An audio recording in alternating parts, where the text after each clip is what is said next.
Hello friends, আজকে আমরা polyester অর্থাৎ এস্টারেরই পলিমার সম্বন্ধে জানবো, তাদের প্রপার্টিজ, ব্যবহার এবং কি করে আমরা ল্যাবরেটরিতেও সিনথেসিস করতে পারি সেটা আজকে দেখব। ফার্স্ট, পলিএস্টার মানে বুঝতে পারছি একটা পলিমার।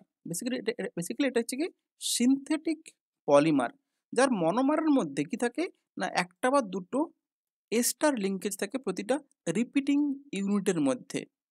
এর ক্যারেক্টারিস্টিক্স কি না ডিউরেবল, সহজে ছিঁড়ে না, কুঁচকে যায় না, লং লাস্টিং, সহজে শুকনো হয়ে যায় কারণ এখানে হাইড্রোফোবিক পার্ট থাকে। এদের ওজন খুব হালকা হয় যার ফলে পড়তে, ব্যবহার করতে সুবিধা, এবং এটা রেজিস্ট্যান্ট টু ওয়্যার অর্থাৎ সূর্যের আলোয় বা ধোয়াধুয়ি করলেও এর রং উঠে যায় না, এবং এটাকে ভার্সেটাইল অ্যাপ্লিকেশন করা যায়, যার ফলে এটার এত বেশি ব্যবহার করা হয়। এখন দেখব যে পলিএস্টার বা পলিস্টার কোথায় কোথায় ব্যবহার হয়। এটা মূলত টেক্সটাইল ইন্ডাস্ট্রিতে ব্যবহার হয়, যেমন জামা, বিভিন্ন রকম ড্রেস বা স্পোর্টস ওয়্যার, কার্পেট ইত্যাদি বানাতে কাজে লাগে। আবার দেখো, যেমন কটন, তুলো কিংবা উলের সাথে মিশিয়ে ব্লেন্ডেড পলিএস্টার তৈরি করেও ব্যবহার করা হয়। ইন্ডাস্ট্রিতে এই জামা কাপড় ছাড়াও দড়ি বা বেল্ট ইত্যাদি তৈরিতে ব্যবহার করা হয়। এছাড়া এই পলিয়েস্টারকে আমরা প্লাস্টিক হিসাবেও ব্যবহার করতে পারি।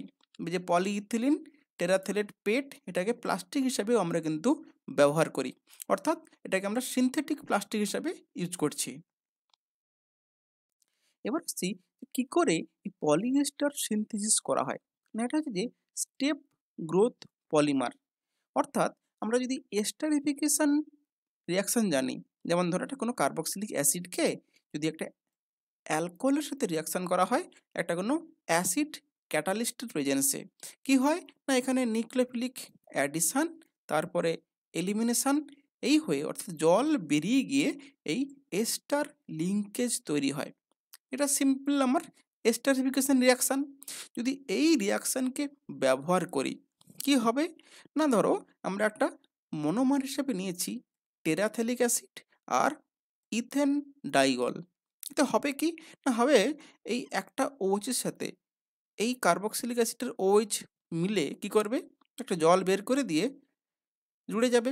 আবার একইভাবে এর OH এর অন্যদিকে আরেকটা অ্যাসিড এসে জুড়বে, আর এবার একই দেখো এদিকেও আবার একটা অ্যালকোহল এসে জুড়বে।